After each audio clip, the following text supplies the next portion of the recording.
ஒரு வழிபாட்டு குழு டோக்கியோ மெட்ரோவில் எப்படி ஆயிரக்கணக்கான அப்பாவி மக்களை கொலை செய்ய முயன்றது தெரியுமா? மார்ச் 20ஆம் தேதி 1995இல் 5ஆம் ஷின்ரிக்யோ உறுப்பினர்கள் வெவ்வேறு சுரங்கப்பாதை ரயில்களில் ஏறினர்.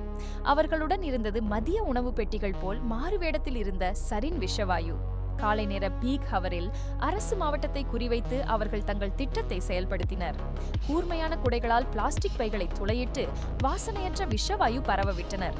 பயணிகளுக்கு உடனே பார்வை இழப்பு, வலிப்பு, வாயில் நுரை ஆகிய அறிகுறிகள் தோன்றின.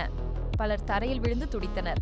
மீட்பு வீரர்கள் பாதுகாப்பு உபகரணங்கள் இல்லாமல் வந்து அவர்களும் பாதிக்கப்பட்டனர்.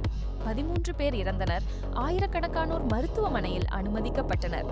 இந்த வழிபாட்டு குழுவிடம் லட்சக்கணக்கானோரை கொல்லும் அளவு சரின் இருந்ததும் ஜப்பான் அரசை கவிழ்க்கும் திட்டம் இருந்ததும் பின்னர் தெரிய வந்தது.